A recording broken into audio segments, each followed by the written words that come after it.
Bonjour à tous, c'est une quotidienne largement consacrée à l'anglo-arabe qui vous attend. Aujourd'hui, nous rencontrerons deux juges qui nous expliqueront ce qu'ils regardent pour évaluer les 2 et 3 ans. Et puis mon invitée du jour, Catherine de Lartigue, est éleveuse et propriétaire passionnée de ce cheval. Et puis avant cela, comme tous les jours, place au résultat avec le champion des 5 ans que vous connaissez bien. C'était notre invité de la quotidienne d'hier. Tout de suite, les résultats.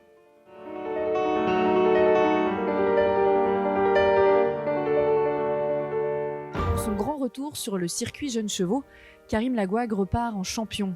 En champion des 5 ans avec Embrun de Renault, Hongre Sel français, fils d'Eliott MC et d'Amaris d'Enfer par Tamaris des Étangs. Il est né chez Catherine Sabot-Cruel dans l'Orne et franchit une belle étape pour le plus grand bonheur de son cavalier et de son nouveau rêve olympique. Il a bien sauté, j'étais pas trop stressé puisque en général, ce que je me dis c'est quand il saute vraiment bien le numéro 1, je me dis bon voilà on est deux. Parfois ça saute pas très haut déjà dès le premier, on dit bon bah je suis tout seul, il faut que je fasse le boulot. Là c'est pas un cheval très démonstratif mais c'est un cheval qui aime pas toucher donc faut l'avoir bien relâché. C'est ce qui s'est passé je crois sur ce parcours, j'ai pris du plaisir. En même temps il y avait pas mal de fautes avant et j'aime bien quand il y a un peu de fautes. Quand il y en a pas je suis toujours mal à l'aise. Et quand il y a des fautes, je me sens un peu mieux. C'est-à-dire, je me dis, bon, il faut que je monte un peu plus, que je sois vigilant. Et en général, c'est là où j'arrive à tirer aussi mon épingle du jeu. Là, c'était vraiment le meilleur, je dirais, parcours que j'ai fait dans l'ensemble, le meilleur concours. Puisque c'est la première fois qu'il y a le saut d'obstacle après le cross. Et c'est vrai que la récupération, on ne s'amuse pas à le faire trop à l'entraînement. Donc là, c'est révélateur. Le cheval était très frais ce matin. Donc ça voulait dire qu'il récupère très bien. Parce qu'hier, effectivement, avec la chaleur, il était fatigué. Et non, je suis très très heureux. Voilà, ça fait toujours plaisir. C'est une étape sur les différentes étapes dont on a pu parler, hein, qui est en vue des Jeux. Hein. Alors, le chemin est trop long pour se dire qu'on va y aller, bien sûr. Mais voilà, première étape remplie. Un très bon cheval qui récupère bien après les crosses. Des éléments qu'on peut améliorer, bien sûr, sur un très grand cheval qui a encore besoin de se durcir. Donc, je suis vraiment ravi. Je remercie évidemment les propriétaires et mes sponsors qui poussent derrière, qui fondent beaucoup d'espoir dans mes chevaux et moi-même. Donc, c'est une belle aventure, quoi. Et ça, c'est une récompense. Epsilon Pironnière et Nicolas Touzin prennent la 2e place de ce championnat des 5 ans. Hongre Sel français par Upsilon et Tartane Pironnière par Concorde. Il est né chez Martine Cantetot. Nicolas Touzin, que l'on retrouve également à la 3e place avec Emory Mile. Un mâle Sel français, fils de Kerkus Dumory et de Matahari Mile par Carthago. Né chez Pierre Le Courtois, il complète donc ce podium 100% Sel français. L'anglo-arabe est donc à l'honneur dans cette émission et pour en parler, je suis avec Catherine de Lartigue. Catherine, bonjour. Bonjour. Merci d'être avec nous. Vous êtes éleveuse et propriétaire d'anglo-arabe ici sur cette grande semaine de l'élevage. Alors déjà, pour commencer, expliquez-nous qu'est-ce qui vous plaît chez l'anglo-arabe ? L'anglo-arabe, c'est d'abord la race de la région. Bon, moi, je suis des Hautes-Pyrénées, donc j'ai commencé à sortir des anglo-arabes en concours. J'ai beaucoup monté d'anglo-arabes, des étalons, etc. Car je travaillais au haras de Tarbes. Donc c'est une race qui me plaît énormément, très très agréable à monter, des chevaux très respectueux, en même temps pétillants. Et donc, c'est une race pour laquelle je suis vraiment tombée amoureuse. Ça fait quelques années donc que vous travaillez avec des anglo-arabes. Ah oui, ça fait plus de 30 ans. Et donc, c'est une race que je connais bien et que j'apprécie. Et vraiment, je suis même pas tentée d'aller vers d'autres races. Voilà, Depuis toutes ces années, comment vous voyez l'évolution de l'anglo-arabe ? C'est très difficile. Enfin, ça a été difficile à un moment, mais je pense que l'anglo-arabe a trouvé son créneau de valorisation avec le concours complet. Parce tout ce qui est CSO, ils sont très concurrencés par d'abord les Sel français, les races étrangères, enfin les Allemands, etc. Et je pense qu'il a une vraie carte à jouer en concours complet. Parce qu'ils ont des qualités d'influx nerveux, de respect, et puis de galop. Et maintenant, la locomotion s'améliore beaucoup dans la race. On a pu faire quelques croisements avec d'autres sangs qui ont pu apporter d'autres qualités. Et donc, je pense que c'est une race qui a vraiment sa place en concours complet. D'ailleurs, on les voit partout dans les grandes compétitions maintenant. Donc, Voilà, donc c'est vraiment la discipline de prédilection. Et du coup, voilà, ça nous permet de continuer à élever cette race, quoi. D'où l'importance d'être présente ici pour vous sur cette grande semaine de l'élevage. Vous présentez plusieurs chevaux, notamment chez les 3 ans. Vous en avez 2. Est-ce que vous pouvez nous en parler? Oui. Alors en 3 ans, donc j'en ai un qui est né chez moi et un autre, pour lequel on aide à présenter parce que c'est des éleveurs amis qui sont pas loin de chez nous. Donc, mais bon, ce qui nous plaît déjà, c'est de faire naître. Donc c'est vraiment c'est une passion et de les amener petit à petit à être montés, à progresser et après les voir sur les terrains de compétition. Bon, c'est ça les meilleurs moments d'éleveurs, quoi, entre la naissance et les voir sur les épreuves. Voilà. Et c'est Gadget Biboulé que vous avez fait naître. C'est ça. Qu'est-ce que vous en attendez? Qu'est-ce que vous êtes venu chercher ici avec? J'en attends beaucoup. J'en attends beaucoup, mais bon, parfois on les voit avec les yeux du cœur, donc on pense toujours qu'ils vont être extraordinaires. Bon, c'est un cheval qui a une très belle génétique. Point de vue conformation, tout ça, il est correct. Et enfin vraiment, on a espoir peut-être de le commercialiser, mais pas forcément. En tout cas, de le valoriser à la hauteur de son potentiel. Il a une famille qui est très très performante. Voilà, donc on espère beaucoup de ce cheval. C'est un entier.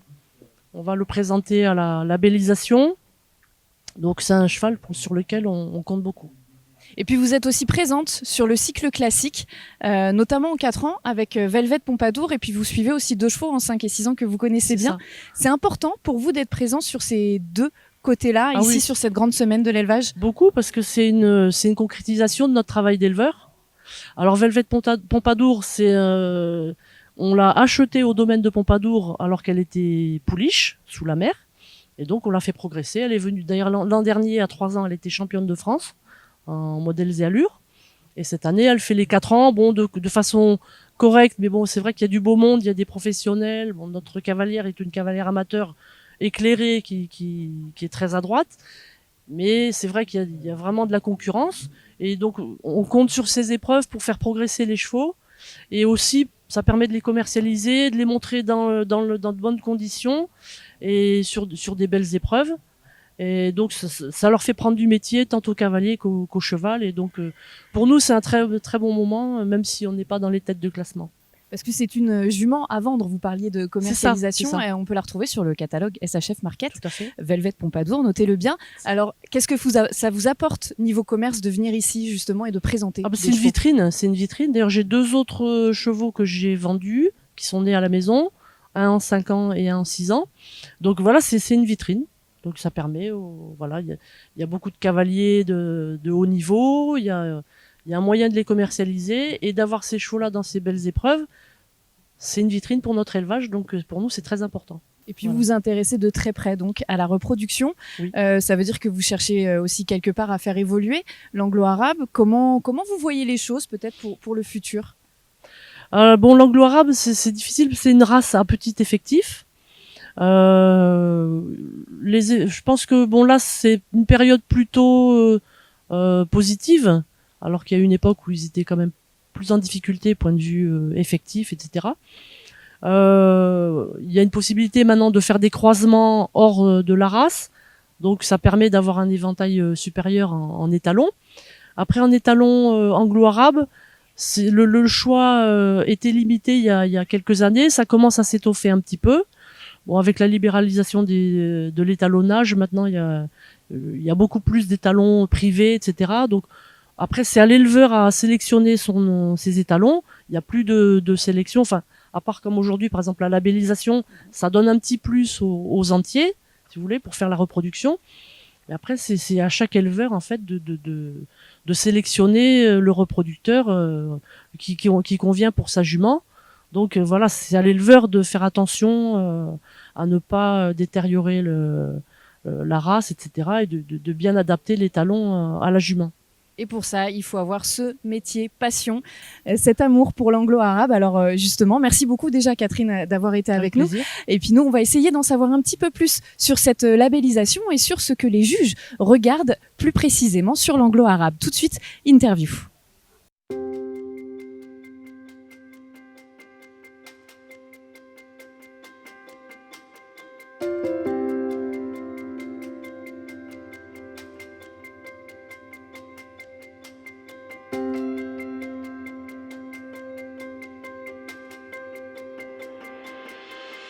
On s'intéresse particulièrement à l'anglo-arabe aujourd'hui et puis aux 3 ans qu'on vient de voir défiler. Alors qu'est-ce que vous avez regardé particulièrement pendant ce concours? On a regardé d'abord les modèles, les allures, le saut en liberté et les allures sous le cavalier, plus l'aptitude sur l'obstacle. Quel est le système de notation? Au niveau de l'anglo-arabie, on a une notation qui va de 0, non, évidemment non, jusqu'à 10. Et on a le droit d'appliquer de demi-points. Donc c'est-à-dire qu'un cheval qui va sauter très bien, qui va très bien trotter, ben, il peut avoir 9, 9,5. Mais en général, disons au niveau où on est ici, c'est-à-dire c'est quand même la finale nationale. Donc on n'a jamais note en dessous de 6, 6,5 ou accident, mais c'est vraiment exceptionnel. Hein. Concernant l'anglo-arabe, quelles sont ses particularités et qu'est-ce qui va attirer plus particulièrement votre regard? C'est la grande versatilité de l'anglo-arabe. Dans toutes les disciplines, on peut l'utiliser. Il est aimé par les cavaliers qui aiment la vitesse et la légèreté. De mon opinion, c'est le cheval le plus facile à travailler. Dans mon vie, j'ai monté que des anglo-arabes et des pur sang. Qu'est-ce qu'on peut tirer comme bilan sur cette année? Est-ce que vous avez vu des choses assez intéressantes? Alors, la collection des 3 ans était supérieure à celle de l'année passée. On a vu aussi des très bons 2 ans. Et on va voir demain les foals, les grands espoirs de chaque éleveur met tout son cœur, son espoir dans les foals. Et donc c'est important pour vous de les récompenser ici? Bien sûr, donc c'est le but du jeu. Le but aussi du jeu dans des concours de cette ampleur, enfin entre guillemets, c'est que les gens peuvent se comparer à d'autres éleveurs. Et au niveau national et même international, parce qu'on a des chevaux qui sont venus d'Italie, etc. Donc ça, c'est très important, parce que quand on est chez soi dans son pré, on les trouve tous beaux. Ce sont les meilleurs. Ce sont les meilleurs. Puis après, bah, quand on compare avec d'autres, on se dit tiens, peut-être pas. Donc c'est très éducatif en fait. C'est fini le cross, j'ai l'impression qu'on verra plus de chevaux sur ce bel hippodrome. Fini pour cette grande semaine de l'élevage, mais on revient demain et en attendant, il va falloir tout ranger. Ici, c'est quand même grand et puis il y a du beau décor, moi je vais leur filer un coup de main. Et puis il y a des jolies fleurs à récupérer. Hein, par exemple ça, sur le balcon, je pense que ça peut être pas mal. Oh, puis les produits locaux pour le repas ce soir, ça c'est nickel. Allez, on remballe et on se retrouve demain. À demain!